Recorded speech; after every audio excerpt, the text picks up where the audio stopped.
kings, or the four great kings. Research them and bring them on in, because if if if you are inviting in what they are bringing, this is just intention of feng shui, and this is what we're doing. So that's why it's so fun. That's why it's so easy. So both the monkey and the rooster are going to watch all year. Now remember, in the Southwest, you don't want to do renovation there or digging. That's not where you're going to put the new addition on this year. No, okay, this is going to save that for next year, or so that number 5 is not going on. We call it's not. We don't want to disturb it, and so. This is enough for that section. There are no more 24 mountain stars that make it worse. Yay. But just that dealing with that flying star all year. And so this is in the Southwest this year. And we're going to move to the West. The West is the rooster. And the rooster gets, cock-a-doodle-doo, the victory star, the number 1 star. The number 1 star is definitely a star to activate. We want to activate victory in the West. And so you want to just display some sort of victory banner, whatever that is to you. And the wind horse is really beautiful. And that goes really, really up high to catch that breeze and bring that prosperity and victory in. And there's a 5-element wind horse banner that would be really fun to put there. And this is just a great year because of that number 1. Now here's the thing with the 24 mountain stars. There are the 3 killings in the West. That's where they sit this year. So you're going to want to put your protection there, definitely, because you're going to want victory without all of those problems and things. And so protect from the three killings by putting 3 protectors. I love putting the 3 eagles from the American quarters there really easily in the west of the rooms. Just if I don't have something that's more bumped up, just item wise, and so if you want to get some Asian ancient cures there, you're going to get those 3 dogs. The 3 dogs, and they come in different colors. Get them in red. Remember, this is the year of the red. And so get those 3 red dogs, and they will put them in the West. And remember, if you invited those 4 heavenly kings in, that would help a lot too. And so now we are going to move to the Northwest, and this is for the dog and the pig. So welcoming in the pig or the boar, living in the Northwest. So this is where the Tai Su is, more towards the north, all right, than the west. It goes west is the rooster, then sits the dog, then sits the boar, then sits the rat. That's how that goes. And so it's more towards the north. So that's where you put your Tai Su plaque or amulet. And you could also put Sambatra sitting on an elephant over there. Now, this is great because it's the number 9 star is over there, the celebration star, the completion star.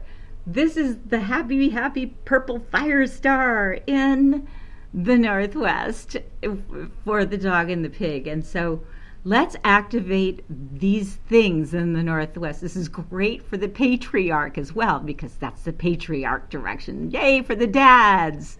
And so we got some celebrations going on.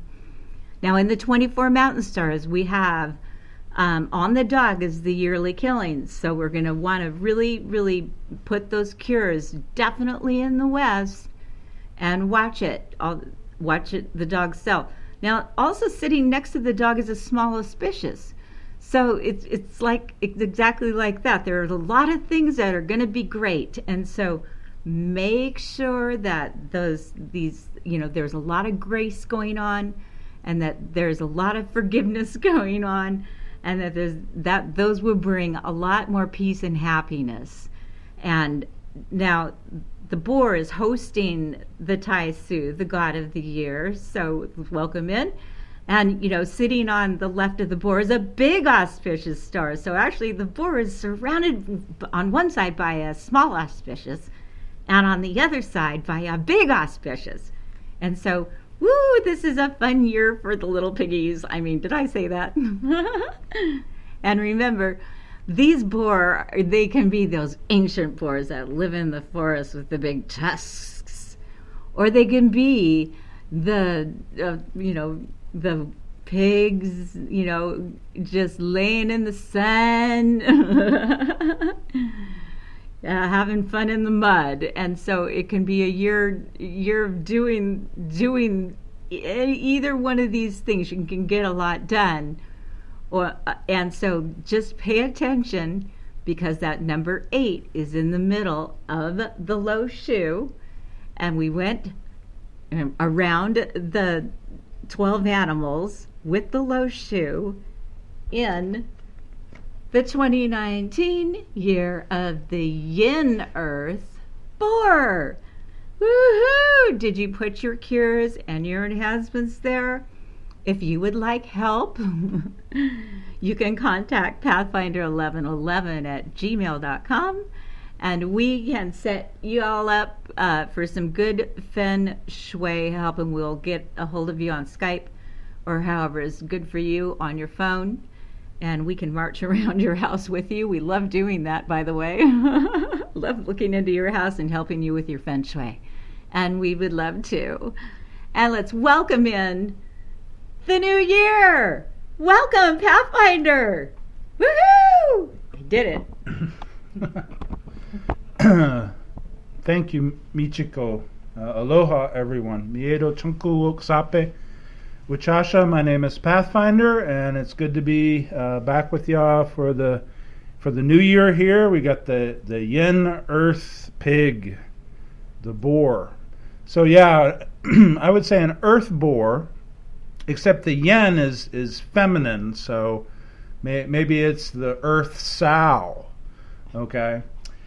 Well, I want to welcome in this year with the flying stars and say hello to everyone, to extend a heartfelt handshake to everybody out there, and to ask the blessing of the Divine Mother and the Heavenly Father upon each and every one of our relatives in existence, especially for our solar system. Now, the message that I've gotten for this year so far is that this is the year of the Kirin, Kirin, the Kirin, and this is the Japanese form of the word. And so I'm going to go through a little bit of description for you. I've done a little bit of studying. So the Kirin is a Japanese word, is a mythical hooved creature.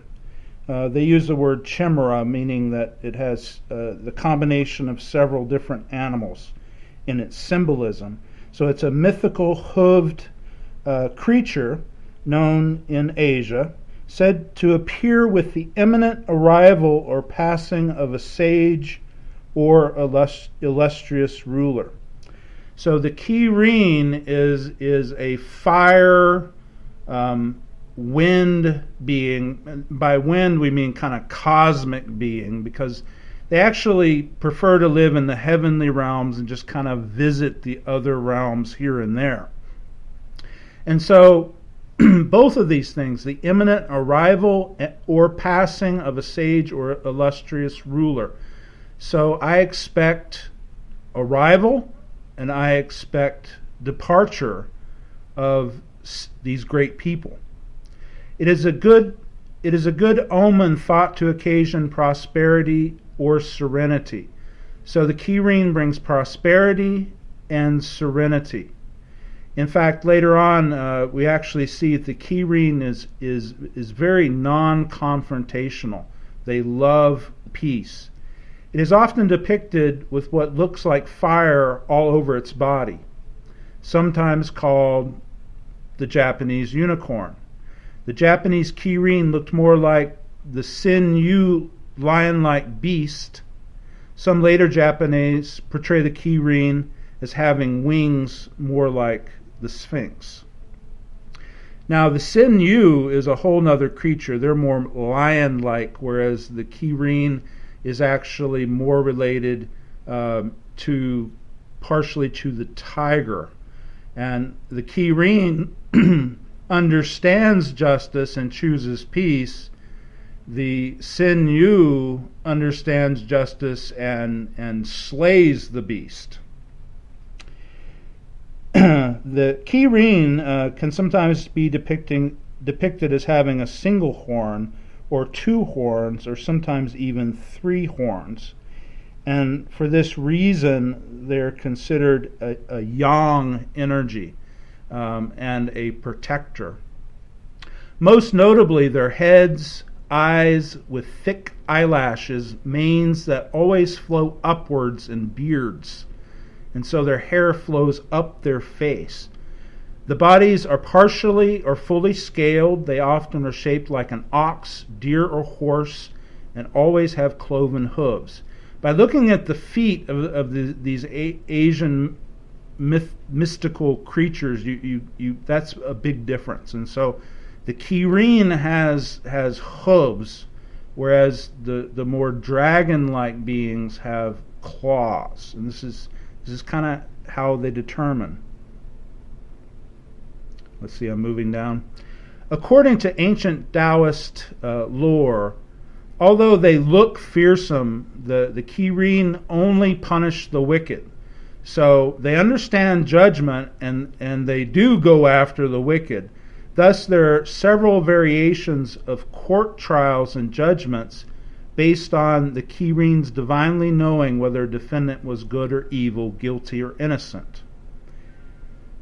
The Eastern unicorn was depicted as a solitary animal believed to have sprung from the center of the earth, the first and most perfect of the 360 land creatures. And so here we see the kirin is straight from the heart of Mother Earth. The kirin always reaches its destination, never falling into pits or traps, and so it is honored as a great spiritual guide through life. And the kirin is a special blessing for spiritual growth, and this is a year of the kirin. In Buddhist depictions, the kirin refuses to walk on grass because it doesn't want to harm any blade, and thus is often depicted as walking upon clouds or the water. As they are a divine and peaceful creature, their diets do not include flesh, and so they're vegetarians. Yay for the vegetarians. Okay, I'm going to skip down just a little bit. The kirin, or the Qi Lin, and this is going to the Chinese version, Qi Lin.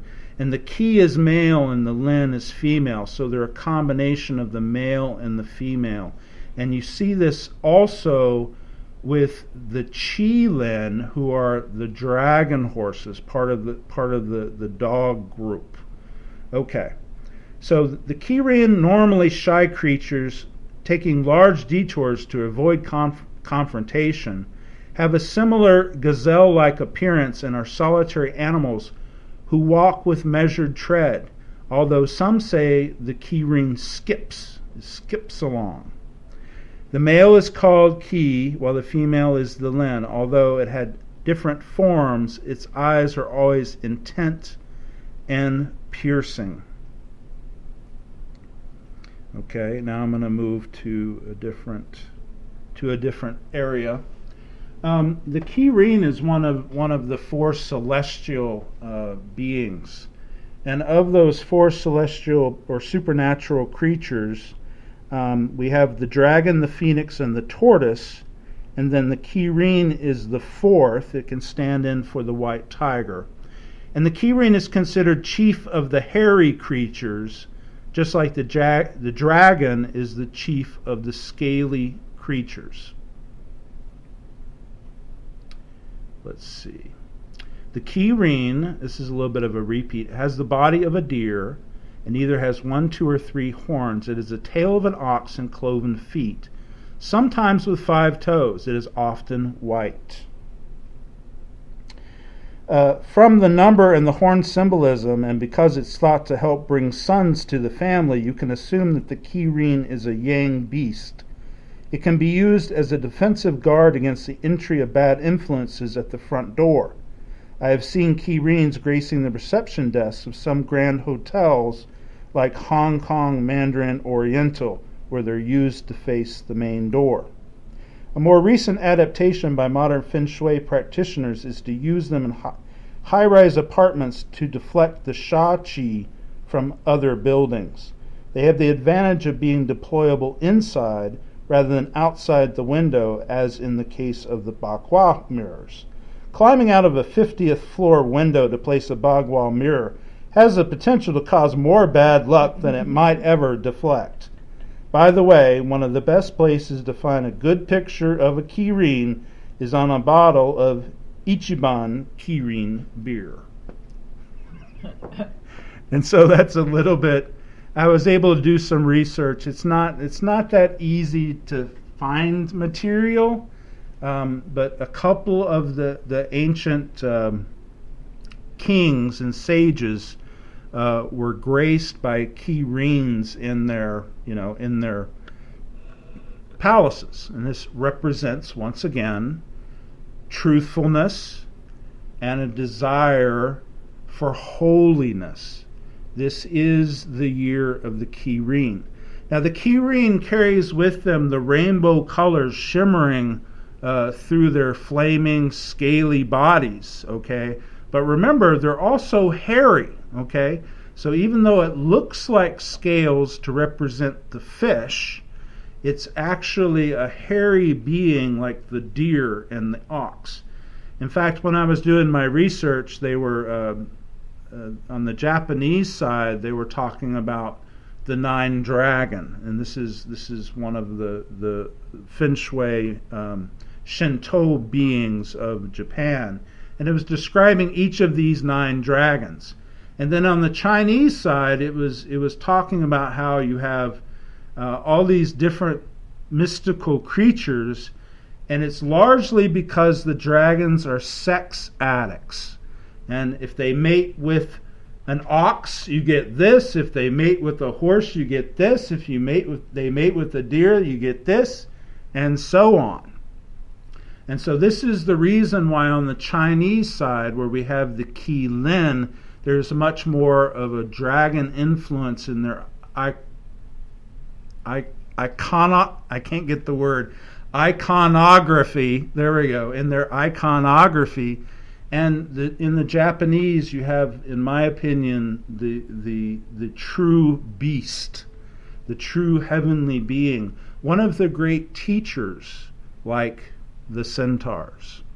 And so we welcome you into this new year of 2019, the Yin Earth Boar, and we welcome the year in with strength.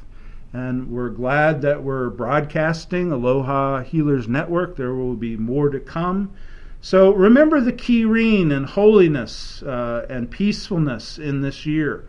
And find out where your animal sector is and put your cures in there. And you can get your different materials together and even follow, as Brenda went around the wheel with the animals and the 9 flying stars and the 24 mountain stars. You can put your placements, because what happens is that the energies change each year of what comes from what direction. Okay? And we're in a very energy sensitive environment, and I think I'll mention 3 things before we close. 1, we're receiving cosmic rays and waves from the Big Bang. Okay, this started about a year ago. Okay, way back in time at split second less than one, the big explosions that we think about, and the waves finally got to us. Okay, transformation. Another thing is we have a solar minimum going on, so there are more cosmic rays getting through the Earth's atmosphere, and at the same time it creates changing stabilities in the Earth's crust. And as you notice, there are many volcanoes exploding right now. Okay, and a third factor, the Mother Earth, the Father, Son, our entire solar family, meaning our solar system, has chosen to evolve with these new energies. And so that which is lesser is going to be pulling away, and that which is greater is going to be coming to nest. Prepare the divine home for your own spirit.